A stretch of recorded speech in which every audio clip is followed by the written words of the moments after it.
Hello, friends. It's your friendly executive cat herder, Marissa Friedman, and I am with you today on Wednesday, January 5th. Lots of pressure going on this week, right? Is everyone crushing it?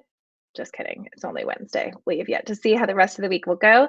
I wanted to share some statistics that will make a ton of sense when I bring my guest on this afternoon. So, a couple things to note. In 2021 alone, right? There's 3.78 social media 3.78 billion social media users. And what we saw is a spike of people going online. What we also saw is a ton of people trying to figure out their next steps. So they're rebranding themselves, they're thinking differently, and they're actually like maybe changing careers or jobs, and they're trying to find their way on social media. And I think for so many people, that can be such an overwhelming thing. And even, in and of itself, Instagram is changing itself. People are doing TikTok, and the questions I get every week are like, do I have to go on an app and dance? And the answer is yes, no, or maybe. And so, to help explain some of these nuances, not only in social media, but just to kind of have a broader conversation about social in general, is Ella Mae. And she is the founder. Hi, Ella. How are you? Hi, thank you so much for having me. I'm fantastic. Awesome. Ella Mae. She is the founder of One Degree, and she actually created Instafame Academy a while back. She has a great kind of story of the evolution, not only of herself as an entrepreneur, but as, for most of us trying to make our way online. And just to give you kind of an idea, I love talking about the origin stories when I bring people on. Ella and I met more than a year ago on Clubhouse. We were on the platform, newer users, and we were in a ton of rooms together, just adding value, having a ton of fun conversations. Some of these conversations would be super late night. It would just be people kind of ideating and having all kinds of fun.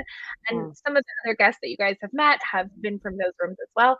Hi to those of you that are watching. And I actually threw Ella's Instagram. If you want to connect with her, it is here in the comments. You can connect with her before, during, and after today. She is very active on social media. But I want to spend a little bit of time talking about kind of this idea of this Instafame Academy and what you created, because I think for so many people, they are first time Instagram users, or they're rethinking how to do all of their social media platforms. And I think what you originally created was a really great framework for how people could get started when maybe they didn't have all of the tools or the resources, or maybe they don't have, I joke, a bazillion dollars to start something.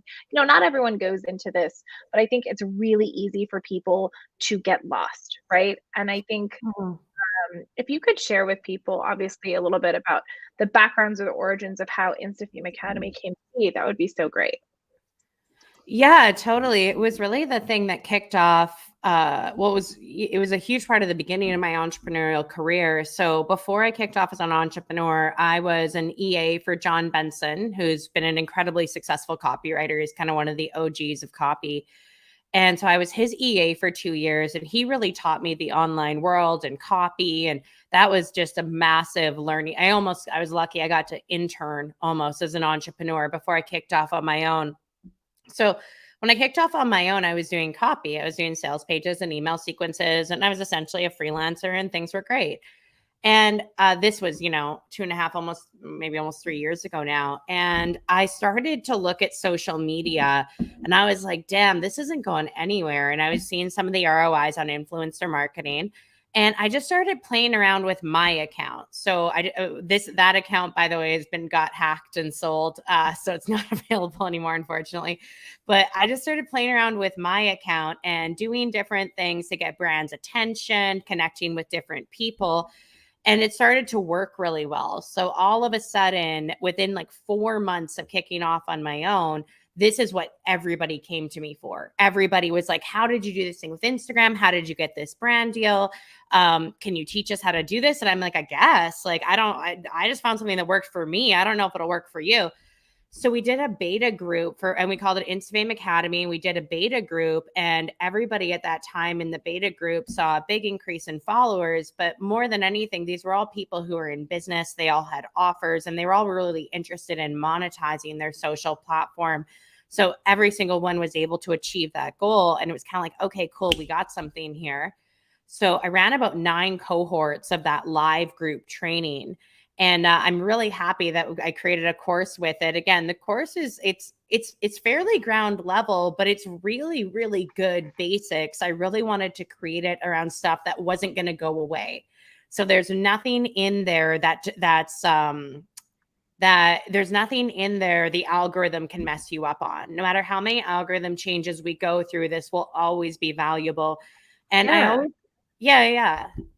Well, and I think that's really important because that's one of the philosophies of Strategy Solved is that creating really great strategies for people has never been about me hacking an algorithm. And I think a Mhm. lot of marketers in the space are really selling this really quick fix kind of hit, and people are really disappointed because it'll work for a period of time and then an algo change happens. They go, oh my god, we have to change our whole strategy. Whereas I look at things as like, how can we architect this thing that continues to work regardless of whatever happens with Google or search or anything of that nature.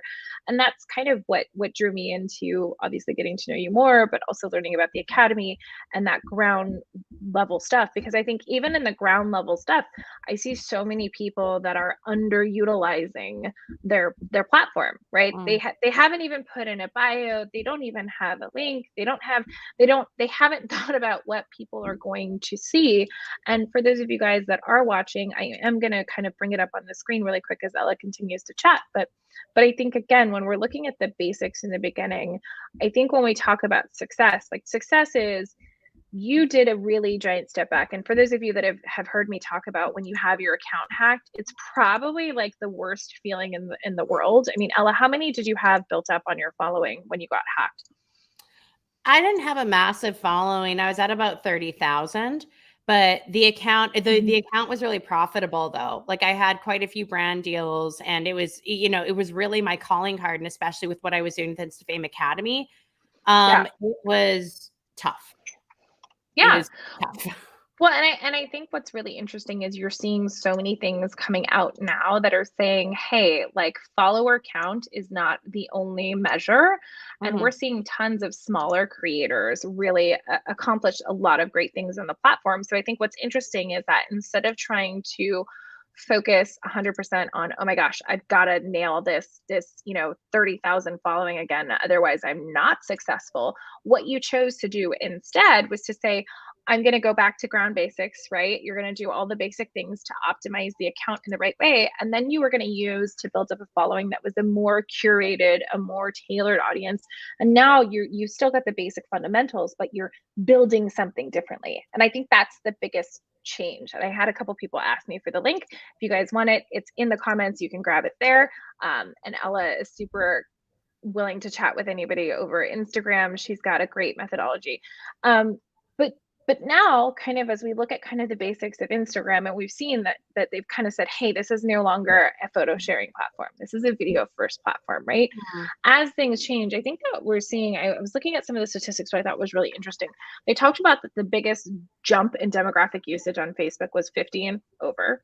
And then they're talking about this TikTok, Instagram Reels war. So what are your thoughts on all this? Because I feel like everyone feels so like scattered. They're trying to be on every platform and yet they can't, right? But what are your kind of basic rules? Like share one of your basic principles about Instagram or just kind of social in general, because I think people would derive a ton of value from that.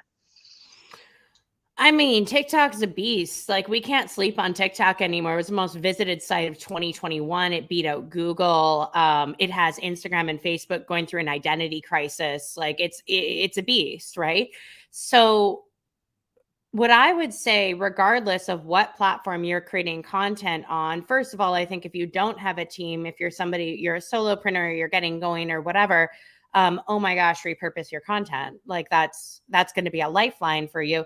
And with the type of content to create, and we go through this more in depth in the course, is you really need to know. Again, I primarily work with business owners and people who really want to monetize their social.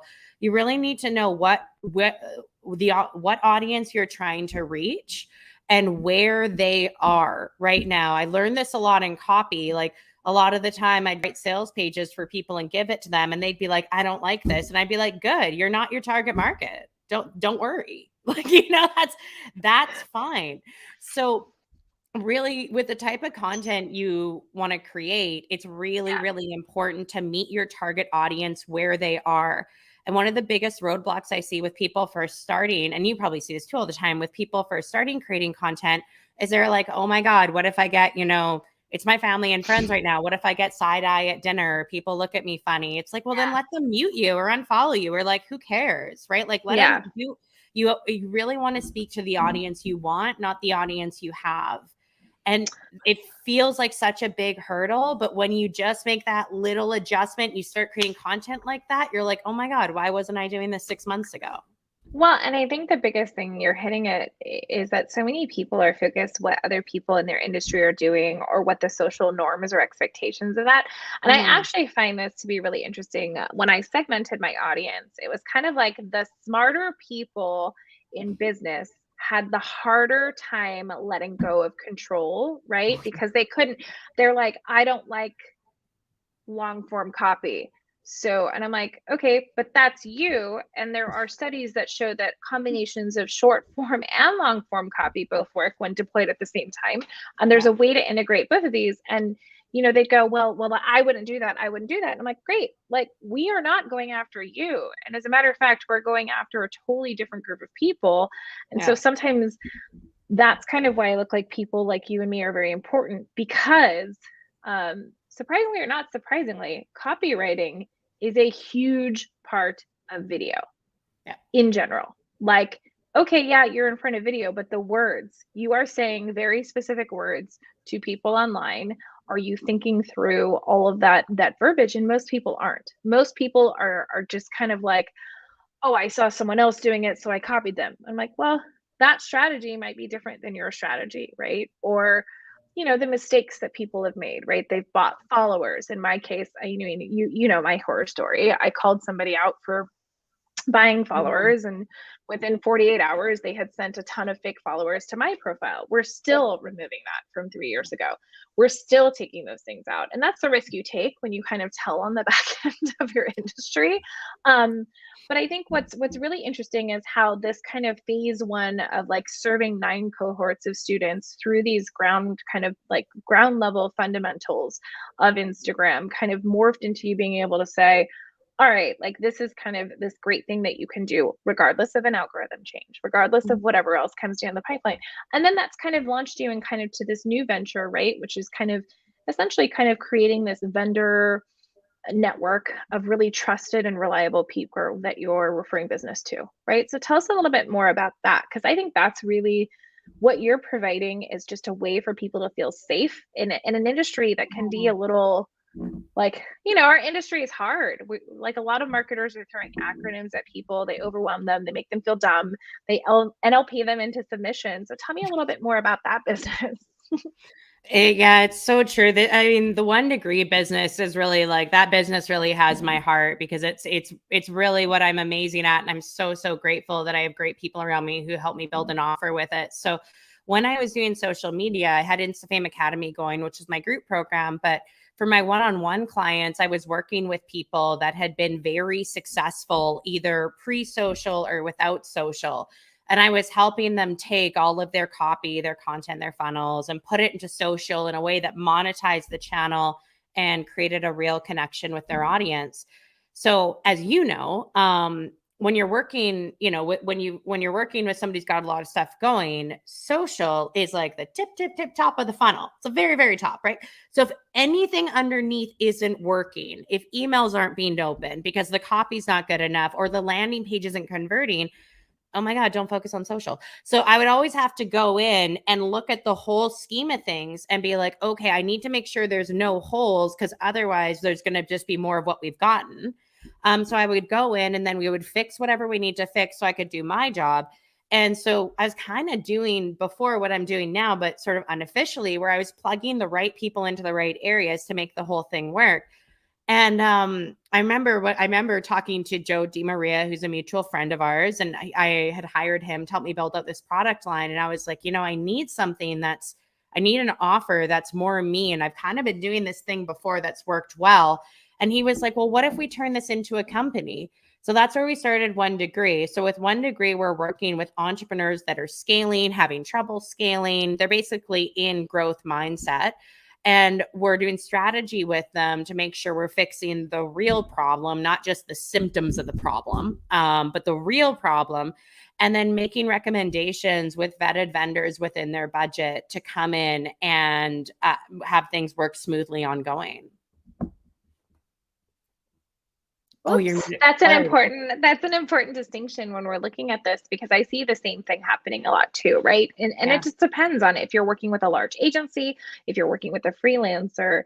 If I had a nickel for every time, some small company that's a brick and mortar reaches out and they go like, oh my God, yeah, we want to do this, we want to do this. And they start this array of what they believe marketing to be. They're like, we want to do social media. I'm like, great. Like, what do you want to focus on? And they go, everything. And I'm like, really?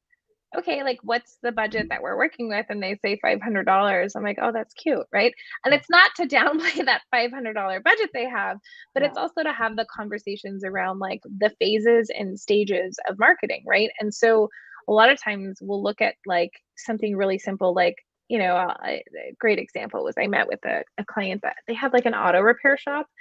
I'm like, why? Like, explain to me the thought process behind when you bought, where you had this, what was it? They got like a custom developed WordPress website, and they weren't able to update anything without contacting their developer. And I was like, how much did you spend for this?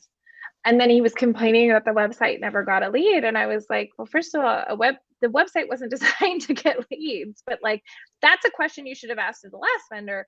And also, like, it goes to show you that our industry is full of people sometimes that are not going to, they're gonna take advantage of the fact that someone doesn't understand a concept or a process. And so much of my work is spent educating people on the process of marketing. And I think it's we have a comment, right? That's funny. Check beneath the hood. We're checking beneath the hood, and it looks like this one might be Jeff. I see Kluby in there, so I'm assuming that's Jeff. Hey Jeff, nice to see you. But I think when we're in this process, what we find is that a lot of times the expectations weren't set correctly. People didn't know how to hold a marketing team accountable. And I'm talking about like real accountability, right? I'm not talking about like the bullshit like, ooh, your impressions are up 7,000%. Well, if you started with 0 and you got like 10, right? That's going to skew a number. What I'm talking about is, hey, you should have no expectations for the first 60 days that you do paid advertising, because you have no baseline in which to work for. So I always kind of tell people it's like your first couple of months or your worst couple of months, unless you're some kind of a unicorn. And unicorns do happen, right? We see that. TikTok is a great example of that. Like, a lot of people, I mean, I saw this incredible story of a man who built up his wife's TikTok for her business. Like, he did all these behind the scenes shots over the past year during the pandemic of when she was at farmers markets, and had people following, and then hired someone to build her e-commerce site because she was so scared to do that. And then the gift was their live reveal of like, here's this TikTok following, and you've got 100,000 people on here, and you have $8,000 worth of orders. Now that does happen, right? That does happen, but that is a very emotional, like, that is that's an act of service. We're going to see stuff like that be the anomaly. But at the same time, I am seeing people crush it on just even reels, right? One of our colleagues and one of my clients got like a couple $1,000s worth in bookings for strategy calls just from doing reels. And so it's kind of like, if it doesn't work on TikTok, it'll probably work on reels. If it doesn't work on reels, it'll probably work on TikTok. So there's this like really cool cross pollination. Now tell me this, because you do have a background in copy, what do you think are the biggest kind of gaps that you're seeing, or like things that are underutilized with people like in their social media, or just in Instagram? I think one for me is seeing a ton of just motivational quotes only, or like the feed is just one style of video and there's nothing else. I mean, I don't know. What are your thoughts? What do you think is under leveraged or kind of not talked about enough? Market research. to be honest. Like, here's what, in our industry, you're hearing all like, and I don't think it's ever going to change, but it's like, create a funnel, create a course. Like, what people aren't telling you is online sales, especially when you're first getting going, those are the hardest sales you're going to make. Nobody knows you, right? There's no trust factor, there's no familiarity factor. So this is where organic social and like, put money behind it if you want, but just organic social content and having your face out there is really, really valuable, because this is how you can create trust, you can create rapport without ever having to meet somebody. And I mean, lucky you if you do meet them, you just don't have to. But market research, and this is something I learned from Joe DiMaria. He trained me really well in this. And you first 3 seconds, you have 3 seconds in a video. Essentially, that's what research has shown. You have 3 seconds to grab somebody's attention. I see a lot of people starting videos. I'm so excited to share this with you. I couldn't believe this when I found out. Well, first of all, you're telling me about you. It's not about me. And we just care about ourselves, right? So when we're creating, and it's like innate, it's in our DNA, it's the way humans are wired. So when we're creating content, those first 3 seconds need to be something that's going to hook your target prospect, something that's going to hook your target market. Like, you won't believe what results I got using this this cookware, this, like, whatever, insert the blank, right? But market research 100%. And this is something with copy, like, writing, and for, I think most of your audience is familiar with copywriting. The actual writing part of the sales page, the email, that's like 20% of the work. That's like the tip of the iceberg. The rest is market research. What else is in the industry? What are people responding to? What are they loving? What are they hating? And I like to go, and again, Joe DiMaria taught me all of this, just to give credit where credit's due. I like to go to the places on the internet where people can be the most anonymous. It's been proven that everything, right down to a proton, behaves differently when it's being watched. And this is why when people tell me they did market research, and I'm like, awesome, what'd you do? And they're like, oh, I put a poll in my Facebook group, or I sent out an email to my list where they gave me feedback. And I'm like, all right, cool. Those results might be a little bit skewed because they know they're being seen, right? Facebook is probably the least anonymous place on the internet. Yeah, absolutely. And I love that agnostic approach that he has, and that methodology that he uses, because I feel like it's like you're meeting people where they are. They don't know that you're paying attention, and so you see how they're behaving in kind of a natural spotlight. And I'll give you a great example. I went undercover for a few months to understand, from one of our projects, the plight of the frontline worker, right? Like, why were people not coming into work? Why were people, quitting? Why were, what was really going on? And what was the narrative? The narrative has been in the media traditionally that, like, oh, people don't want to work because they're on assistance or whatever. And I'm like, okay, well, assistance ended a few months back. Like, why are they still not working? And, in that time period, I believe I was spit on. I was attacked verbally and physically. Any number of insane things happened in such a short period of time, and the emotional and mental and, like, toll that it took on me.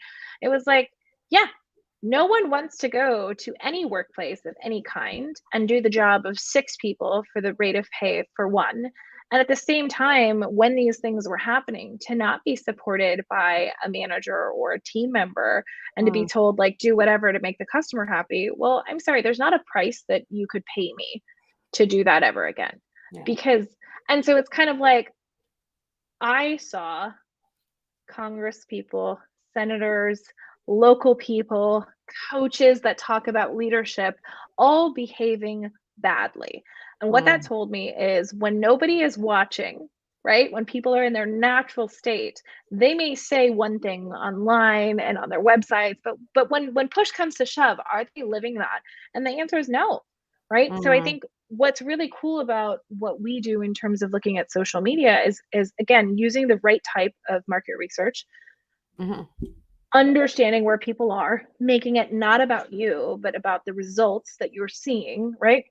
And then also just being very clear with leveraging all the tools and platforms that there are in the best way that makes sense, given the time constraints that someone has, right? I mean, you talk about this all the time. There's so many solopreneurs that we meet that are just, maybe they have a block about money, maybe they Mhm. have this they're trying to keep up with everybody else, and so they're not focusing their time correctly.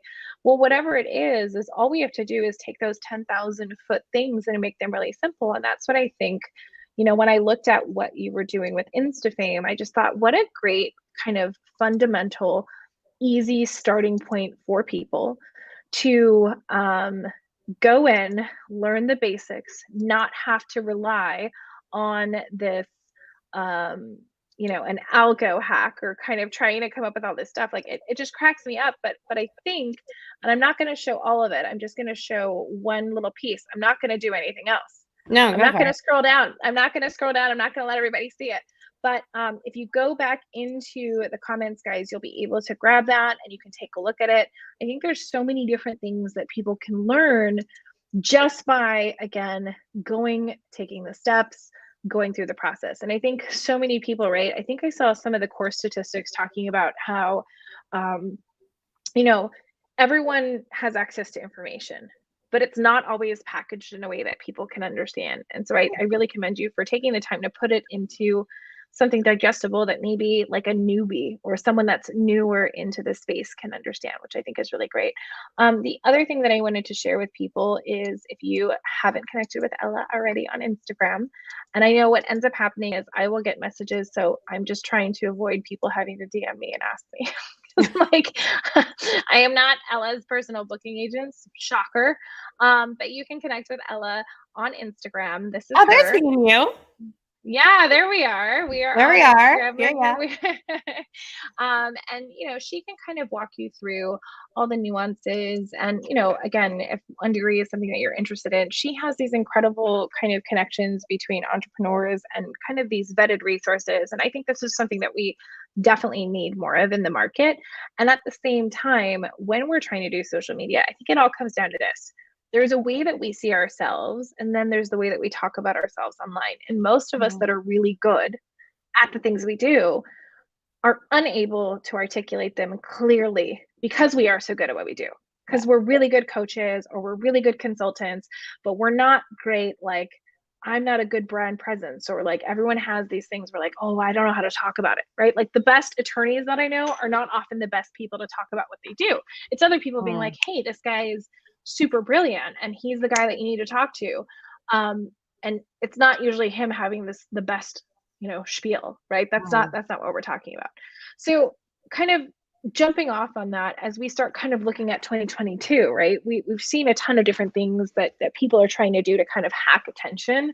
And one of the things that I've seen you do is, you will be in a room, say on like a Clubhouse, or you'll be on a new app like Wisdom, and you'll kind of curate an audience there, Mhm. and you'll connect with them in direct messages, or you'll create kind of smaller subgroups. Like, you are the master of creating like the smaller subgroup of total like experts. And I I'm always curious, is that just a natural thing that you do? Like, are you just naturally curious and that's what happens? Or like, do you just kind of pick up on vibes with people? Or like, tell me, because I'm so curious.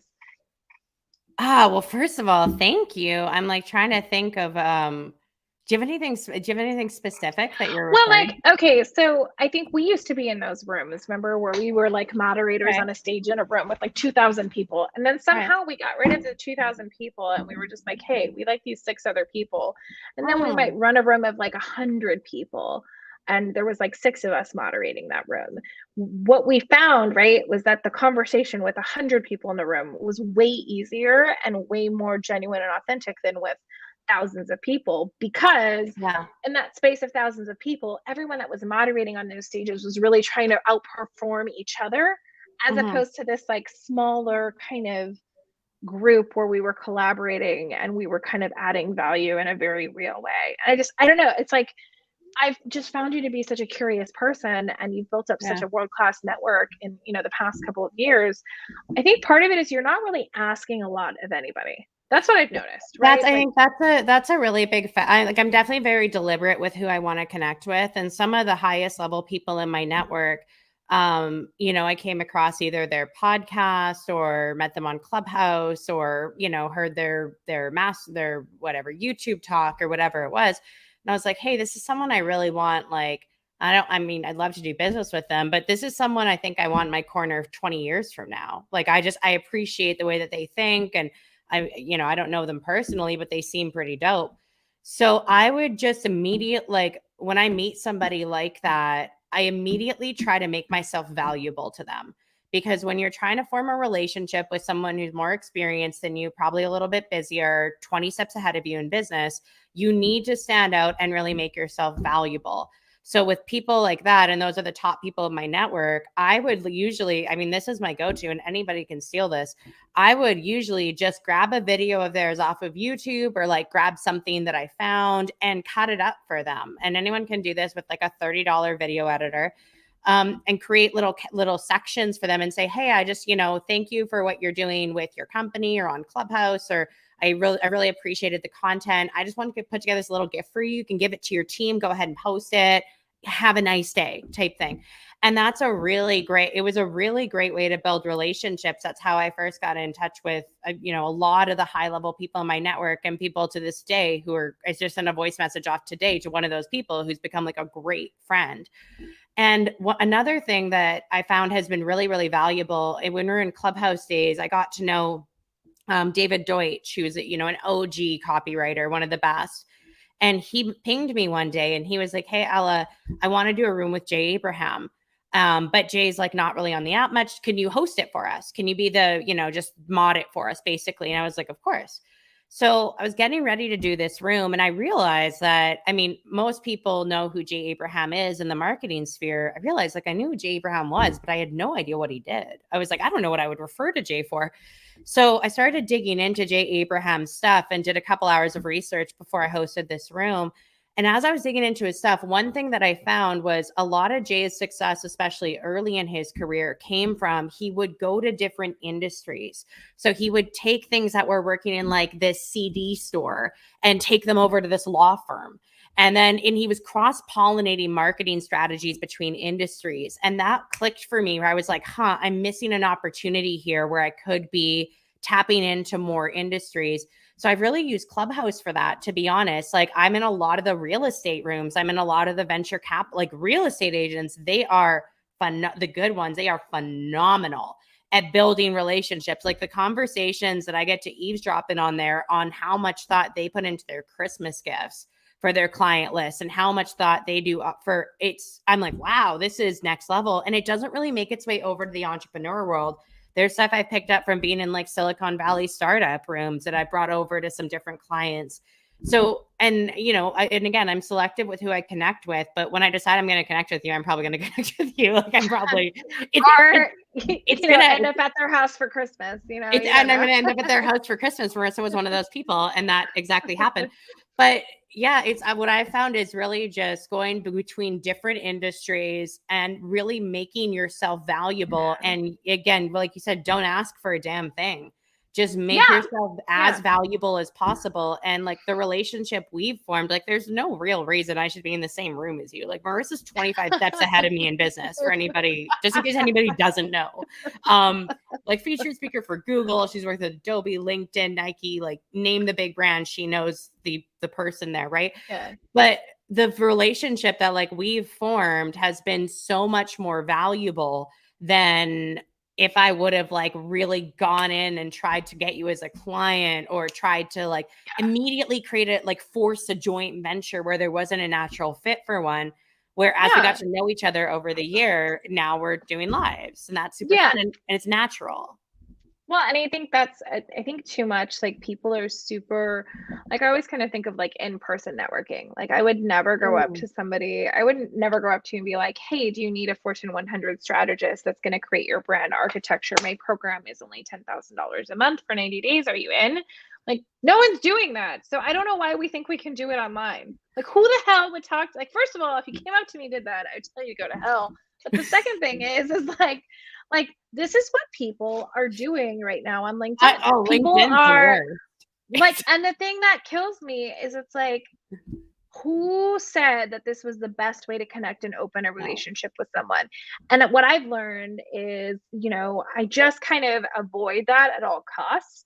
And I tell people, it's like, sometimes it's not worth the quote unquote scale of automation to leave a shitty impression with the one type of demographic or the audience that you're trying to reach, right? So if you are trying to reach a high level executive, right? Think about it. Do you want the lead gen to come from someone, that's representing you, but not representing you well, right? And I think there's a Mm, difference too between, hey, like when someone comes to me and says like, hey, you have great experience and you should hear about this coaching franchise where you can be an entrepreneur. Well, clearly they read nothing. Clearly, like, and I don't think they even realize that they've like pissed me off, right? And right. occasionally when I feel like I'm in the mood, I will do a video response. And it's funny, like I did do this to one particular person and I said, "Hey, I heard you have a great name in the industry. This type of outreach is not reflective of your brand and it makes me a little sad." And I did like a little sad smiley face emoji, kind of like a small one and then a laughing emoji. And I said, if you ever need help with a better strategy to attract the clientele you want, I'm super happy to give you 20 minutes of my time to save you this embarrassment. And like the dude totally wrote me back and he called me because he was like so far removed from the process. And I was like, Right. dude, like if you're trying to build something, I'm going to tell you this right now. You selling, and I think where were we? We were just at an event where they were kind of talking about, are you selling the thing that you want to sell, or are you selling what people want? And I think he was selling the thing he wanted to sell. Mm, And I just thought to myself, like, we've been to those events where people pass out business cards and you're like, I mm. don't need you. There's no, there's absolutely no reason. And I kind of look at it like we have a mastermind that we're coming to in a couple weeks. We're going to get to hang out in Mm. person again, and it's going to be more high level collaboration. And this is the thing, Ella knows about all of these things that are happening that, like, literally people don't advertise them because they don't have to. And Yeah. like, I'm like, hey, where's this thing? What's this thing? Where should I be? And that's kind of the joke, is like, where should I be? Where should I go? Where do I show up? Tell me where to show up. Tell me where it's going to be cool. And that's the value though of opening relationships and building Yeah. relational equity, and also being able to sniff out enough about each other online on social media to go, okay, cool, we can have a conversation. Okay, cool, like there's going to be some shared value. Okay, cool, like let's keep the conversation going. And I think, Well, and I mean, don't you agree? Like it's crazy. I mean, I love that you're bringing this up because this is a lot of what I focused on when I was doing Instafame Academy and teaching, especially newer mid-level entrepreneurs to how to really utilize social media. This is what I focused on, and this is what we go through in the course: is, hey, how do you use this as a platform not only to attract your target market, but how do you effectively get in touch with people that, like, I mean, come on, like back in the day, let's go back like 25 years. If you wanted to get in touch with a public figure or a celebrity, the only way was those super scammy contact any celebrity websites with fake phone numbers that didn't actually work. But now we have this crazy thing called social, and like you could get in touch with The Rock if you had good timing and you wanted to, right? Like it's just really cool. So this is a lot of what we go through, is the ability to use social and the different ways you can use it to start getting in touch with people that you might consider mentors from afar, or could be really cool friendships for you a year down the road where you could go to their house for Christmas, or could be somebody you do a collab with 2 years from now that totally takes you to a next level, but really forming these long-term relationships. And when I think about social and all the influencer work I've done and the clients I've gotten through it, the biggest ROI I've gotten has not been cash. It's been connections and it's been relationships. And that's the stuff that just keeps paying over and over in a lot of different ways. So, and especially as an entrepreneur, like, man, this stuff's lonely. Like, when if you're really doing this thing, like, I mean, you're doing this thing, like, the grind and how tough it can be. Yeah. And the ups and downs. Like, having a community can damn near save your life. Like, I know it's saved mine. So Yeah. having this is really, really valuable. Well, and you know me, like I'm not an advocate for kind of hustle culture in general because Mm, I believe it's a very toxic existence, because this idea that you're building your brand or your footprint off of perceived value or perceived influence of people, and then you get into these circles in your rooms. I mean, I did a live a few months back where I kind of talked about masterminds in general and how, like, mm, I used masterminds as a way to assess, like, was I as good as everyone in the room? Right? Like, meaning, was I at that level?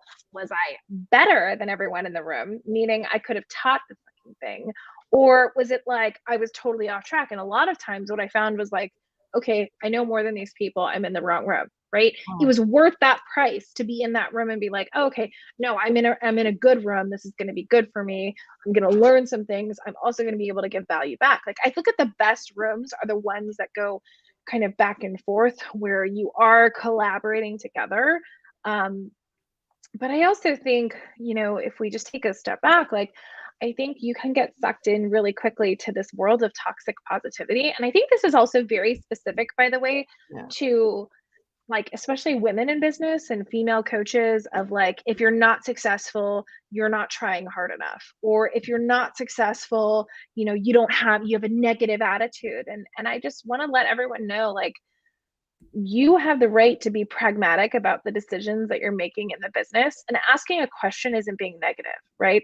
When you're asking the right questions, they're going to lead to the right answers. But a lot of times, like I'll work with people, specifically in the event space, and I'll just ask like regular questions that you would know. It's like, how Mm. many tickets did you sell to this event the year before? How many of them were paid? How many of them were free?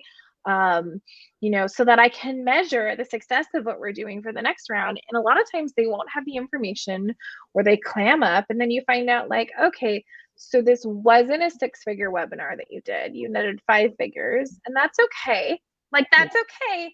But you don't get to run around saying, X if that's it. And I said, because here's the thing, people are really smart. People are exceptionally smart and they will sniff you out, right? I mean, not a lot of people know that I have an honorary doctorate. And part of that is I Mm. don't include it in my email signature. I don't have it as part of my name. I I look at like my true colleagues, like Dr. Maureen Ore, who has a doctorate and a PhD, Dr. Sylvia Ma, right? Like, I don't want to F with that. Like, I'm not trying to tell anybody that I got any more education than I got, right? Like, I Right. barely graduated, I barely graduated college. I was on a long plan. And I think, again, if people are making purchase decisions because, oh my gosh, we believe this person is a PhD and they know X, Y, and Z, and then they find out that it was like an honorary one, like, they might care or they might think it's a brilliant marketing room. That is going to be in where that market research of your audience really matters, right? Because if Mm. you have the audience that's like, cool, I want that, that's different than the audience that's like, I find that offensive because I had to work really hard to defend my thesis, right? Mm. And those are the things um, that are really important. And look at this comment, you can't hide your broccoli in a glass of milk. That's funny. That's really funny. That's amazing. I know exactly who put that comment there. Who wrote that? I want to It's high in the five them comments. right now. Oh, you met him in person while you were here. Who was it? Jeff? He's Nice. watching. Thanks. Well, look, if you guys have been hanging out with us, we've been keeping it real, talking about all things social. And, I did share the link in the bio earlier. I've got it up here of Ella's Instafame Academy. It'll definitely be in the recap as well if you want to check it out. It's a great course, really great fundamentals, really great things to give. Like if you hire an admin assistant and all of a sudden you start slapping them with social media work, probably better to give them like some good insight. I mean, this happens all the time, right? I started in Yeah. operations, so I knew that I remember like them giving me HR and I was like, why would you ever let me be in charge of HR? Like that is just like a red flag, right? Like why would I like I am not the person. I have very defined opinions. And I Yeah. remember that's kind of what people do though to their admin assistants is they start lumping on these tasks and it's like, well, Mm. it's not working because you made somebody do this and they haven't gotten any groundwork. So you're definitely available to do consulting and some projects, obviously. But you guys can check out her academy. The other thing that we have is a really cool offer, and I'm only bringing it back because both Ella and I, we spent a lot of Small Business Saturday working with American Express, just kind of getting the word out about different ways to look at things. I'm going to throw that offer up. It is in the comments and show it if you want to check that out.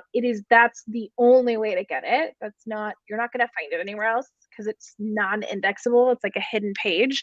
So you have the opportunity, if you buy a session with Ella, you'll get like 30 minutes of my time. If you buy one with me, you'll get 30 minutes of her time. It's a very collaborative effort. And we really kind of just looked at it like we realized that so many people were like having a hard time. Like they Oh, have kind of their offer. They just need another set of eyeballs and they need some ideas. And so as much as we would love to do community service for the entire world, you know, we also have a really strong belief system that we deserve to get paid if we give you these $1 million ideas that you can go execute. So definitely check that out. And if at least you've kind of chased a bunch of marketing stuff and you just feel like I'm overwhelmed, I don't even know mhm. what to do, I don't know where to start, reach out to me and Ella. We'd be very happy to help you. Connect with her on Instagram. Don't connect with me on Instagram because I won't answer you most likely. I just I'll do won't. it. Don't do it. But LOL. Go follow Marissa. Go harass her in DMs. She'll Don't see it harass me. eventually. Yeah, and I think you know, from us and from our perspective here, you know, our job is just to kind of give you guys the information straight because it doesn't serve us to give it to you any other way. So with that, friends, I'm gonna tune out, and we will be back next week with another special guest. Thanks so much for hanging out, Ella. Talk to you later. Bye.